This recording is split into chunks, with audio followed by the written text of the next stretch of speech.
کلام میں سے میرے ساتھ نکالیے گا زبور 15۔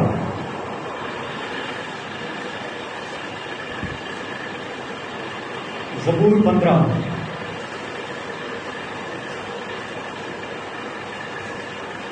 پرانے عہد نامہ میں پیج نمبر 685 ہے۔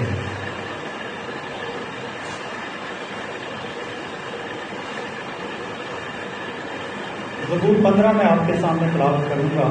خداوند کے کلام میں لکھا ہے، اے خداوند تیرے خیمہ میں کون رہے گا؟ زبور نبی سوال کر رہا ہے کہ اے خداوند تیرے خیمہ میں، ہم اس کو یہ بھی کہہ سکتے ہیں کہ تیری حضوری میں، کیونکہ خداوند کا خیمہ یا خداوند کا گھر جو ہوتا ہے ادھر خدا کی حضوری ہوتی ہے اور ادھر اس کی معموری ہوتی ہے۔ تو زبور نبی خداوند سے سوال کر رہا ہے، خداوند تیری حضوری میں کون رہے گا؟ تیرے کوہ مقدس پر کون سکونت کرے گا؟ یعنی تیری حضوری میں کون رہے گا اور کون وہاں کمفرٹیبل فیل کرے گا، سکونت کرے گا، راحت حاصل کرے گا؟ اور آگے جواب ہے، وہ جو راستی سے چلتا اور صداقت کا کام کرتا ہے وہ خدا کی حضوری میں ہے۔ وہ جو راستی سے چلتا اور صداقت کا کام کرتا ہے اور دل سے سچ بولتا ہے۔ تیسری آیت، وہ جو اپنی زبان سے بہتان نہیں باندھتا اور اپنے دوست سے بدی نہیں کرتا وہ خدا کے گھر میں رہے گا، وہ خدا کی حضوری میں رہے گا۔ اور اپنے ہمسایہ کی بدنامی نہیں سنتا، اور جس کی نظر میں رذیل آدمی حقیر ہے۔ رذیل کا مطلب ہوتا ہے شریر، بے حیا، بدماش، کمینہ۔ تو جس کی نظر میں رذیل آدمی حقیر ہے پر جو خدا سے ڈرتے ہیں ان کی عزت کرتا ہے وہ خدا سے ڈرتے ہیں۔ وہ جو قسم کھا کر بدلتا نہیں، خواہ نقصان ہی اٹھائے۔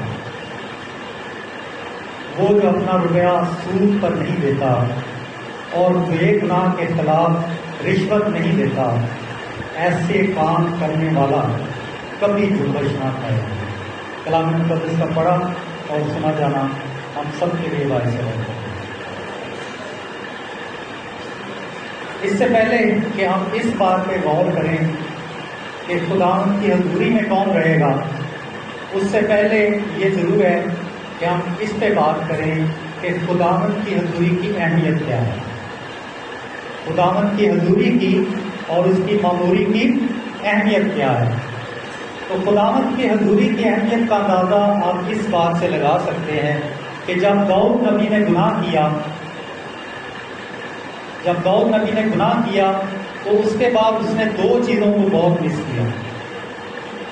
حالانکہ بادشاہ تھا، سب کچھ اس کے پاس تھا، شان و شوکت، تخت، روپیہ پیسہ، گھوڑے اور رتھ، تاج، ریڈ کارپٹ، پروٹوکول، سب کچھ اس کے پاس تھا، کسی چیز کی کمی نہیں تھی، لیکن دو چیزوں کی کمی کو اس نے محسوس کیا۔ پہلی چیز خدا کا پاک روح۔ پہلی چیز کون سی؟ خدا کا پاک روح۔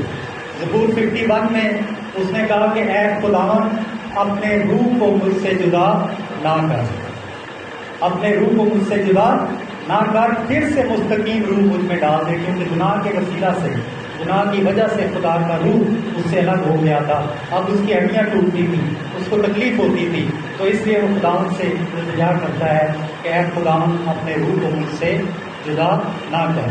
دوسری چیز جو اس نے مس کی، جس کی کمی اس کو محسوس ہوئی، وہ تھی خدا کی حضوری۔ وہ کیا تھی؟ خدا کی حضوری۔ زبور 51 میں وہ یہ کہتا ہے کہ اے خداوند مجھے اپنی حضوری سے خارج نہ کر، مجھے اپنے حضور سے خارج نہ کر، میں تیری قربت میں رہنا چاہتا ہوں، میں تیری حضوری میں رہنا چاہتا ہوں، میں تیرے پاس رہنا چاہتا ہوں، مجھے خارج نہ کر، کیونکہ تیری حضوری میں سب کچھ ہے، تیری حضوری میں شفا ہے، تیری حضوری میں شادمانی ہے، تیری حضوری میں تسلی ہے، اور ساری برکتیں تیری حضوری میں ہیں۔ اس لیے وہ کہتا ہے اپنی حضوری سے مجھے خارج نہ کر۔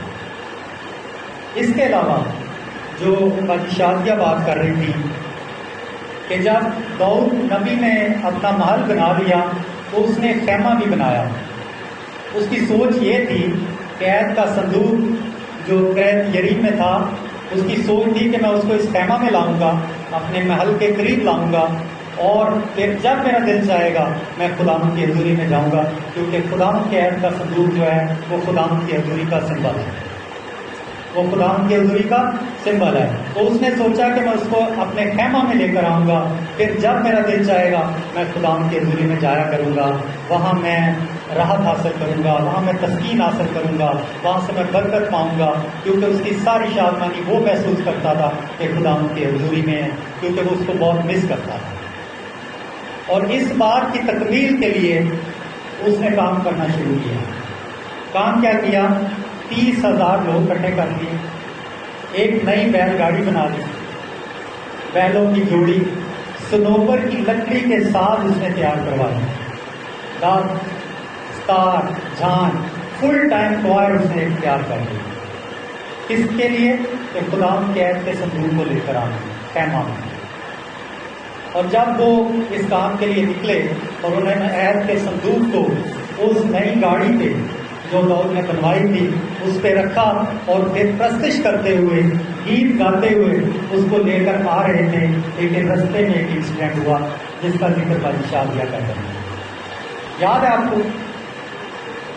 پہلا تواریخ 13واں باب، جب لے کر آ رہے تھے بیلوں کی بیل گاڑی پہ عہد کے صندوق کو رکھ کے، تو بیلوں نے ٹھوکر کھائی۔ جب بیلوں نے ٹھوکر کھائی، کیونکہ نہ ہمارا راستہ تھا، بیلوں نے ٹھوکر کھائی تو عہد کا صندوق اچھلا۔ تو 2 ناموں کا ذکر ہے، عزا اور عقیب، یہ ساتھ ساتھ چل رہے تھے۔ اس میں سے عزا نے ہاتھ بڑھا کے خداوند کے عہد کے صندوق کو تھامنے کی کوشش کی، اور اس وقت خدا کا غضب بھڑکا، خدا کا غصہ بھڑکا، اور ہم کلام مقدس میں پڑھتے ہیں کہ وہ اسی جگہ مر گئے۔ جب یہ ہوا تو داؤد ڈر گیا، وہ رک گیا، وہ پریشان ہو گیا کہ یہ کیا، میں تو خداوند کی حضوری کا طالب تھا، میں تو اس کو اپنے خیمہ میں لے کر جانا چاہتا تھا، لیکن یہ کیا ہوا، ایک بندہ مار چڑھا۔ اس لیے وہ اس کو اپنے ہاں لے جانے سے ڈرا، اور کلام مقدس میں لکھا ہے کہ عہد کے صندوق کو عبید ادوم نام ہے اس کے گھر میں رکھ دیا، اور عبید ادوم جو تھا اس نے خداوند کے عہد کے صندوق کو اپنے گھر میں رکھنے کی آفر کو قبول کیا، اس نے اس کو ویلکم کیا، اور اس نے اس کو اپنے گھر میں رکھا۔ اور اس کے گھر میں کیا ہوا، آئیے میرے ساتھ نکالیے گا پہلا تواریخ 13واں باب،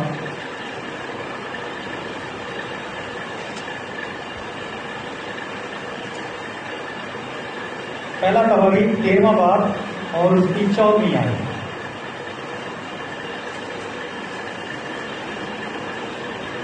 پہلا تواریخ 13واں باب اس کی 14ویں آیت میں یوں مرقوم ہے، سو خدا کا صندوق عبید ادوم کے گھرانے کے ساتھ اس کے گھر میں 3 مہینے تک رہا۔ کتنے مہینے؟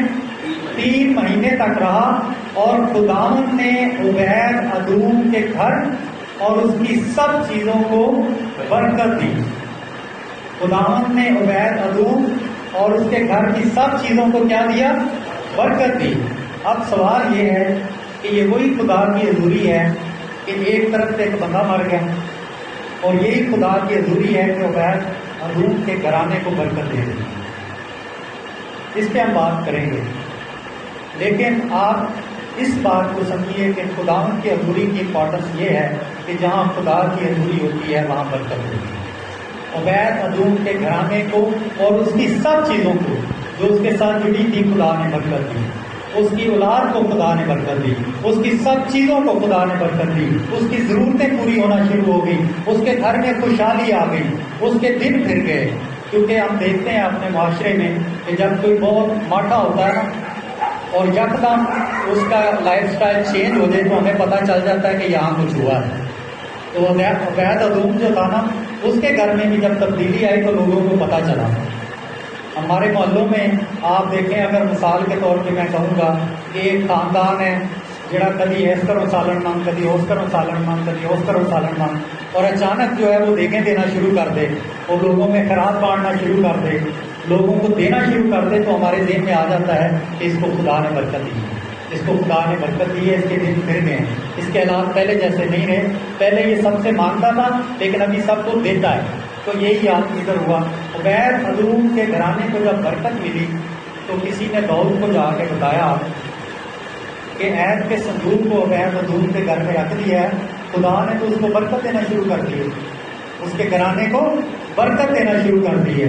تو داؤد نے کہا کہ اس کا مطلب خدا ہم سے ناراض نہیں ہے، خدا ہم سے ناراض نہیں ہے، ضرور ہم نے کوئی غلطی کی ہے، ہم نے کوئی غلطی کی ہے جس کی ہمیں یہ سزا ملی ہے کہ ایک جان ہم نے گنوا لی ہے.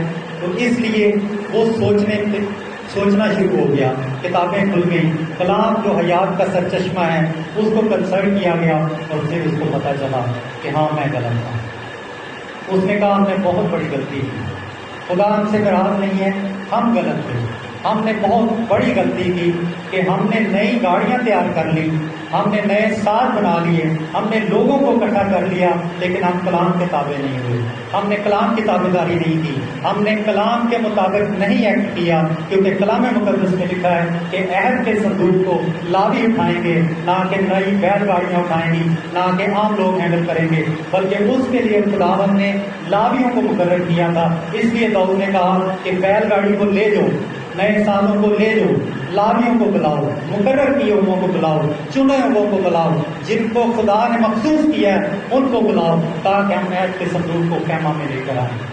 کیونکہ اس نے اس بات کو سیکھ لیا کہ جب ہم بے پرواہی میں، لاپرواہی میں خداوند کی حضوری میں آتے ہیں تو پھر ہم سزا پاتے ہیں، لیکن جب ہم حلیمی اور فروختی کے ساتھ خداوند کی حضوری میں آتے ہیں تو پھر خدا برکت دیتا ہے، پھر خدا اپنے آسمان کو کھولتا ہے، پھر ہمارے دن تبدیل ہو جاتے ہیں، پھر ہمارے گھرانے اور ہر چیز کو خدا برکت دینا شروع کر دیتا ہے.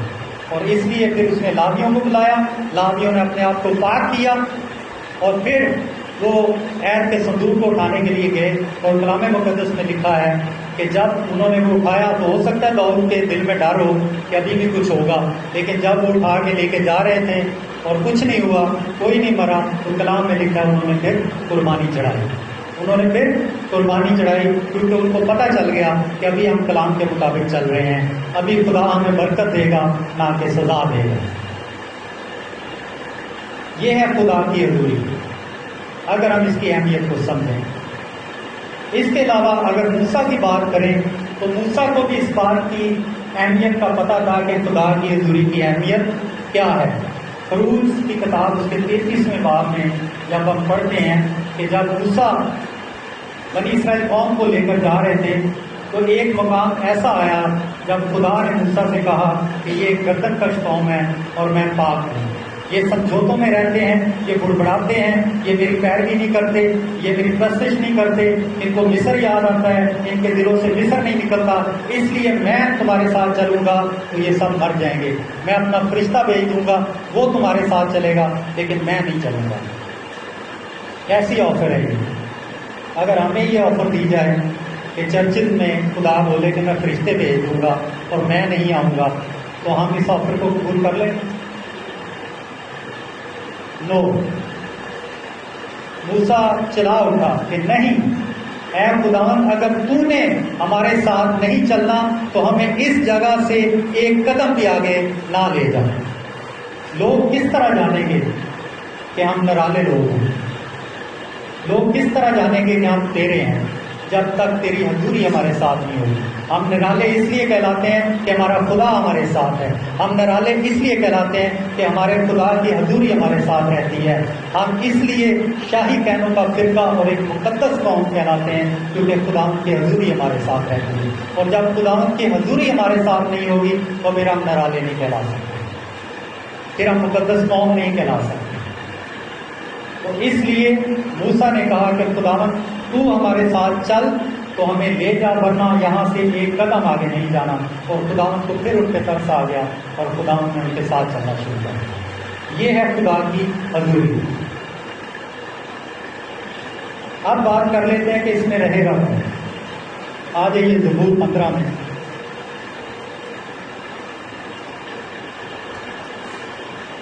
کہ خداوند کی حضوری کا کرائٹیریا کیا ہے. جس طرح ایک ایلیجبلٹی کرائٹیریا ہوتا ہے نا جب کسی جاب کے لیے ہم اپلائی کرتے ہیں تو اس سے پہلے ایک کرائٹیریا دیا جاتا ہے کہ میٹرک سائنس ہو، پرسنٹیج 65% ہو، عمر کی حد 16 سے لے کر 25 سال تک ہو، اور ڈومیسائل پنجاب کا بنا ہو. یہ وہ کرائٹیریا ہے. جب اس کو فلفل کرتے ہیں تو پھر ہم اس ویکنسی کے لیے اپلائی کر سکتے ہیں. اسی طرح خداوند کی حضوری میں اگر ہم جانا چاہتے ہیں، خداوند کی حضوری میں رہنا چاہتے ہیں، تو پھر کلام مقدس نے ایک ایلیجیبلٹی کرائٹیریا دیا ہے جس پہ ابھی ہم بات کریں گے. سب سے پہلی بات، کون خدا کی حضوری میں رہے گا؟ دوسری آیت، وہ جو راستی سے چلتا اور صداقت کا کام کرتا ہے. کون خدا کی حضوری میں رہے گا؟ جو راستی سے چلتا اور صداقت کا کام کرتا ہے، یعنی کردار، کریکٹر. وہ خدا کی حضوری میں رہ سکتا ہے جس کا کردار راست ہے، جس کی زندگی مکمل ہے، اندر تریڑے نہیں ہیں، کریکس نہیں ہیں، باطن میں کچا پن نہیں ہے. وہ خدا کی حضوری میں رہ سکتا ہے. جب ہم کوئی عمارت بناتے ہیں، کوئی بلڈنگ کھڑی کرتے ہیں، تو پہلے ہم اس کی بنیادوں میں کنکریٹ ڈالتے ہیں. پنجابی جو روڑی کہتے ہیں، انکل گیبریل کو پتا ہوگا، پنڈا جب ہمارا بانٹی تو میاں بھرتے سن. پنجابی میں اس کو تموسا کہتے ہیں. آج کل مشینی تموسے آ گئے ہیں، تو پہلے تموسا لگاتے ہیں بنیادوں میں تاکہ دیواروں کے اندر کچا پن نہ رہے، دیواریں مضبوط ہوں، جامع ہوں، شفاف ہوں، ٹرانسپیرنٹ ہوں، کھری ہوں اور پکی ہوں. اسی طرح انسان کا کردار ہے. آدمی کا جو کردار ہے اگر وہ مضبوط نہیں ہوگا، اس میں تریڑے رہ جائیں گی، اس میں کریکس رہ جائیں گے، کچا پن رہ جائے گا، کھوکھلا پن رہ جائے گا، سمجھوتے رہ جائیں گے، داغ رہ جائیں گے، جھریاں رہ جائیں گی، تو پھر آدمی کبھی بھی پھسل کر گر سکتا ہے. پھر آدمی کبھی بھی پھسل کر گر سکتا ہے. اس لیے کردار بہت اہم ہے. کلام مقدس میں ایسے لوگ ہیں جو مسیح کے پیروکار تھے، مسیح کے ساتھ چلتے تھے، لیکن راست کردار نہیں تھے. ان کے اندر کریکس تھے، باطن میں کچا پن تھا، اندر سے مضبوط نہیں تھے. تعلیم میں، ایمان میں، شخصیت میں، نیچر میں کچا پن رہ گیا تھا، تریڑیں رہ گئی تھی، اس لیے دور تک نہیں پہنچے.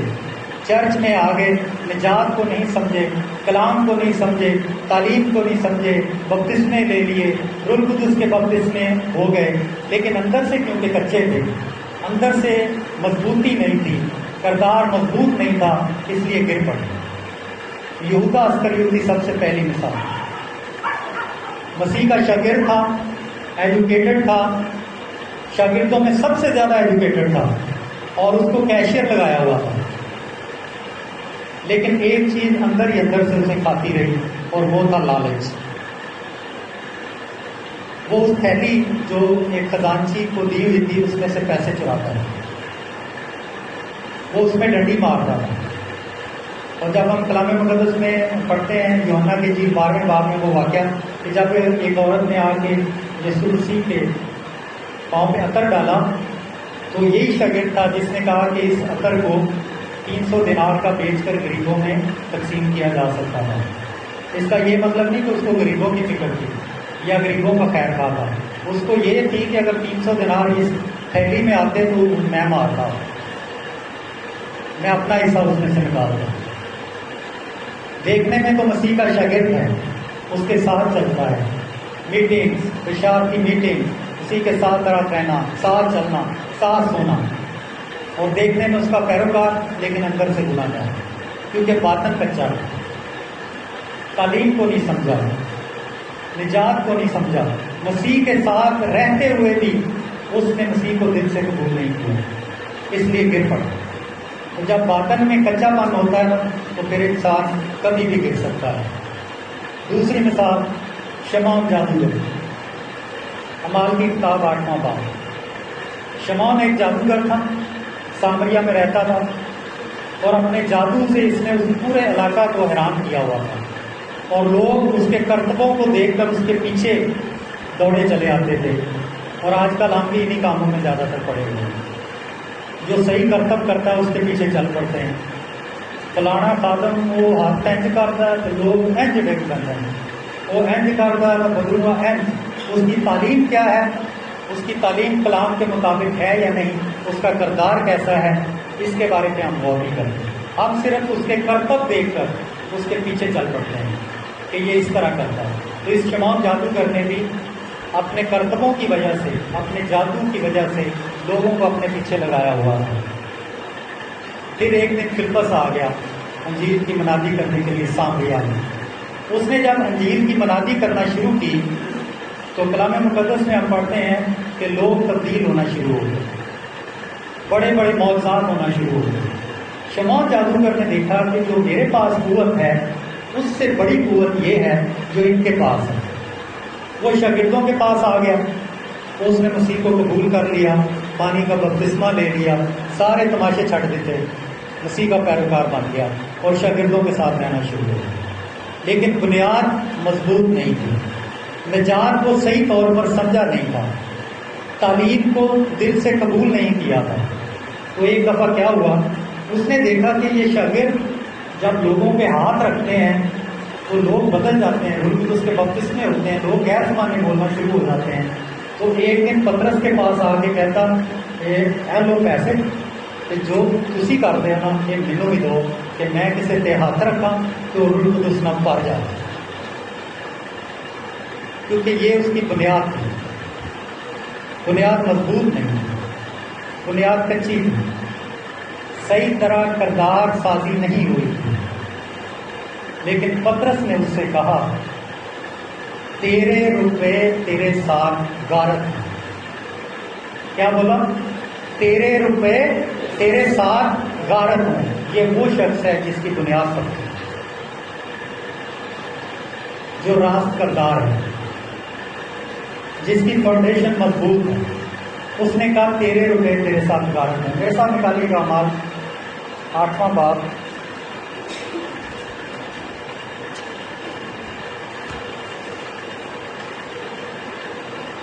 اور اس کی 20ویں آیت. اعمال کی کتاب 8واں باب اس کی 20ویں آیت.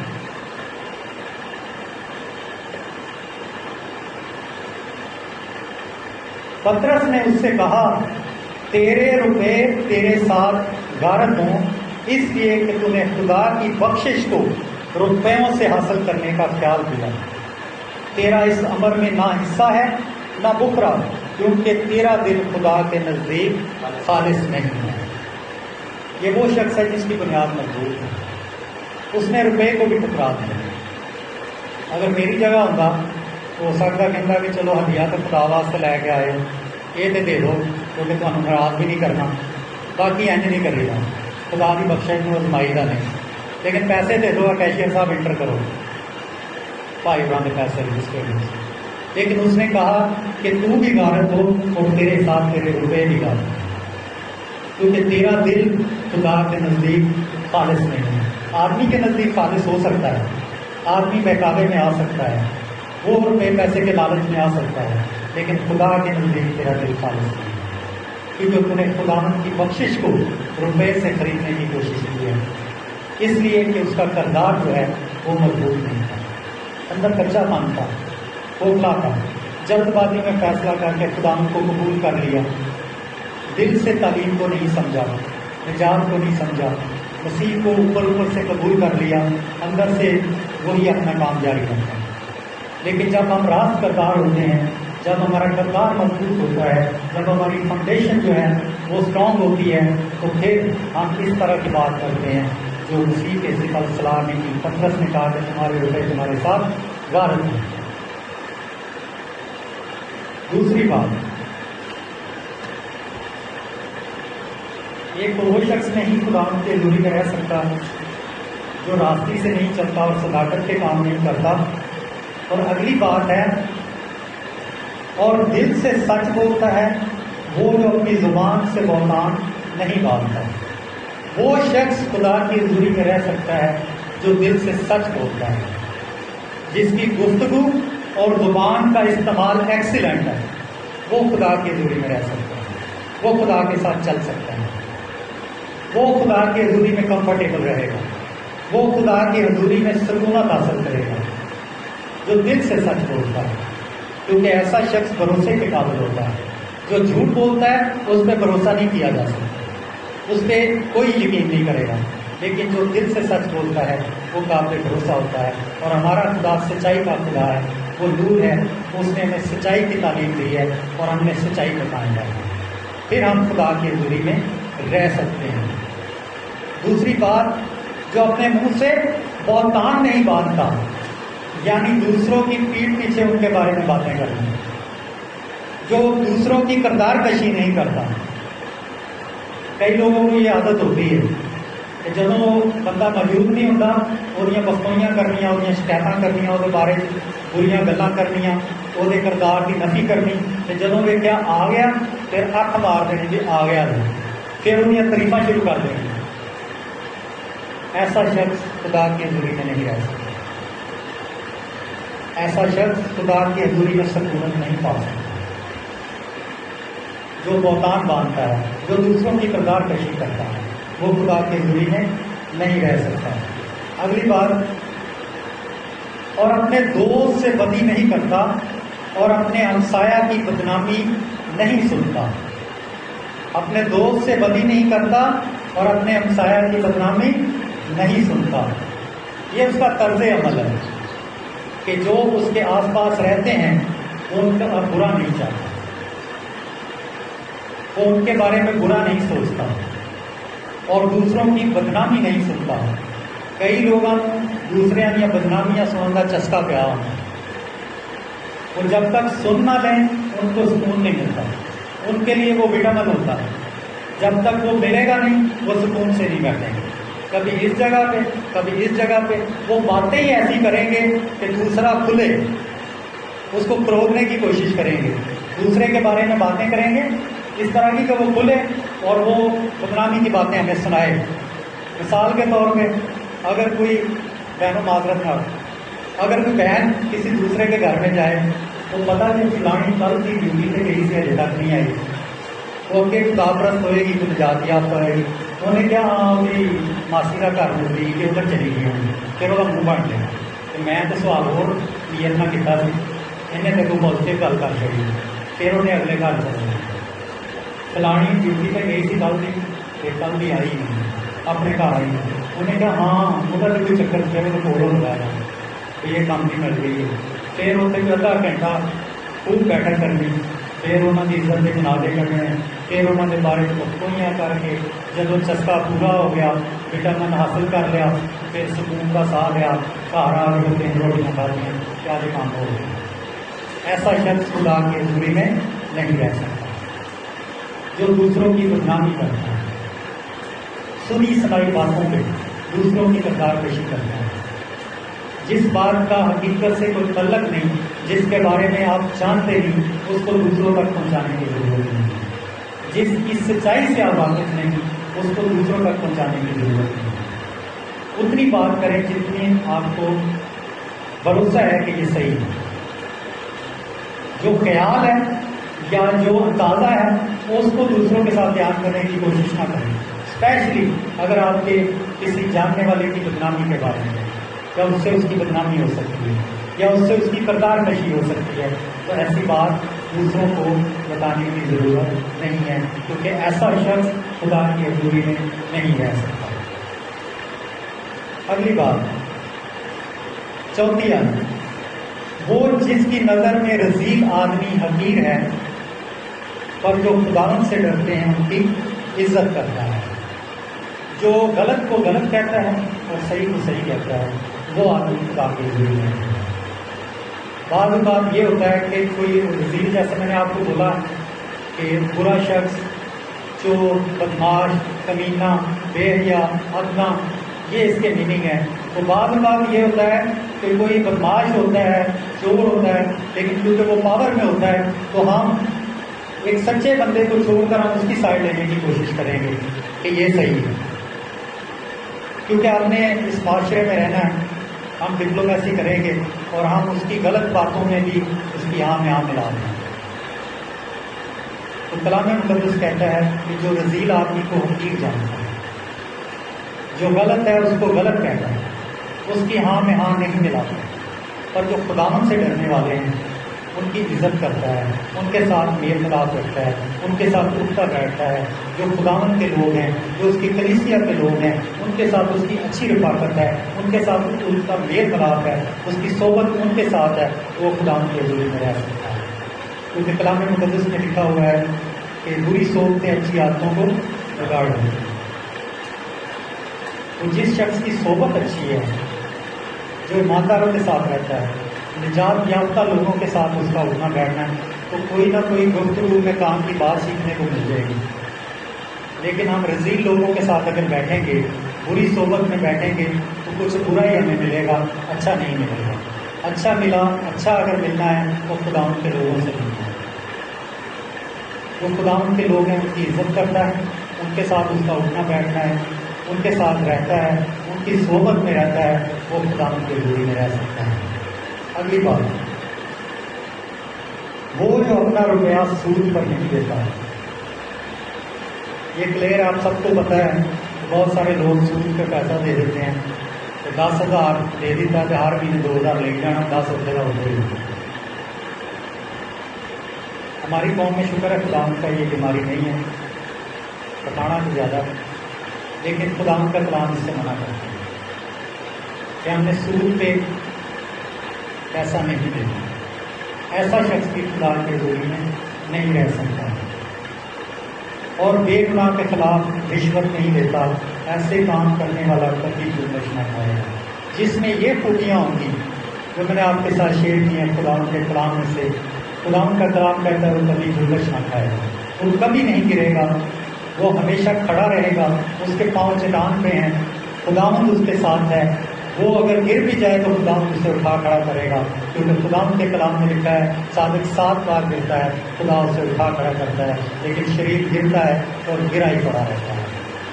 تو جو ان باتوں پہ عمل کرتا ہے یا ان باتوں کو اپنی زندگی میں اپناتا ہے، وہ خداوند کی حضوری میں رہ سکتا ہے، وہ خداوند کی حضوری سے برکات کو حاصل کر سکتا ہے، وہ خداوند کی حضوری سے شفا یاب ہو سکتا ہے، وہ خداوند کی حضوری سے تسلی پا سکتا ہے، وہ خداوند کی حضوری سے شادمانی حاصل کرتا ہے۔ خداوند آج کے کلام کے وسیلہ سے ہم سب کو برکت دے۔ آئے ہم اپنے سروں کو جھکائیں، اپنے سروں کو خداوند کی حضوری میں جھکائیں، اور آج کے کلام کے لیے ہم خداوند کی شکر گزاری کریں گے۔ خداوند کی رحمت کا مالک ہے، بے شک آج کا کلام کی بات